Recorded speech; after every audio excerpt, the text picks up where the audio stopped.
things is so much fun. Here comes Andy Pandy in Andy Pandy Land. Missy Hissy was going for a walk one bright sunny morning.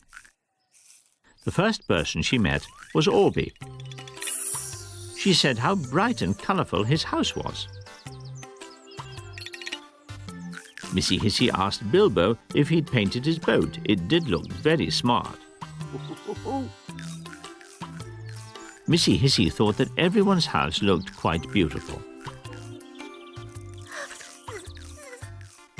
Even Tiffo's house. Tiffo wanted to play, but Missy Hissy didn't. Tiffo wondered why Missy Hissy looked so sad. Poor Missy Hissy. Everyone had a nicer house than her, she thought. Looby-Loo was picking flowers in her garden when Tiffo arrived. He told Looby-Loo that Missy Hissy had seemed a bit sad when he saw her earlier. Looby-Loo said she'd put her flowers in a vase and then she'd go and see what was wrong with Missy Hissy. When Looby-Loo arrived, she could hear that Missy Hissy was crying. Looby-Loo asked Missy Hissy why she was so sad. Missy Hissy told her that everyone else had a lovely, bright and colourful house. Her pipes weren't like that at all. And, said Missy Hissy, she couldn't do anything about it because snakes don't have arms. Looby-Loo told Missy Hissy to cheer up. She was sure she could do something to help. Looby-Loo went to find Andy Pandy. He was just coming home with a basket full of fresh vegetables. Looby-Loo told Andy Pandy about Missy Hissy. Andy Pandy said he had an idea. He'd help Missy Hissy with a potato. After Andy had put away the vegetables, he took the biggest potato and went to find a knife, an old tin plate, and some paints. Now Andy Pandy had everything he needed.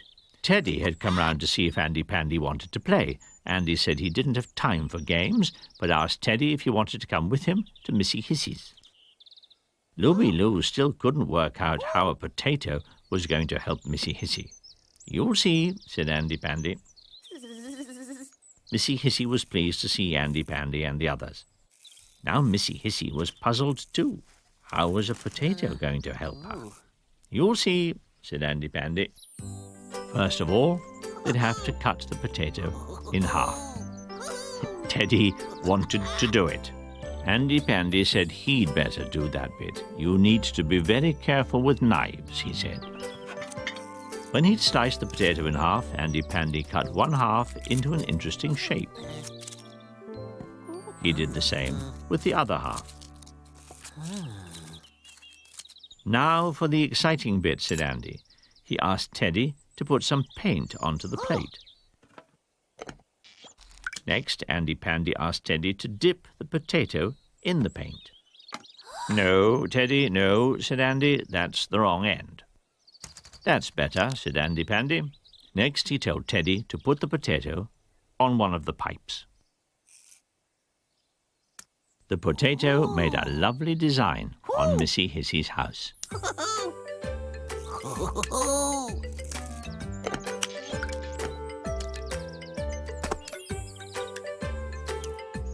Missy Hissy was thrilled to see how her house was becoming so beautifully decorated. Soon they had finished.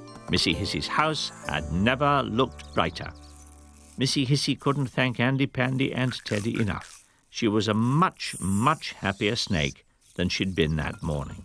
Andy packed away his things and then asked Looby-Loo and Teddy if they'd like to come for tea. They said they'd love to, but not, said Looby-Loo, before Teddy had had a bath.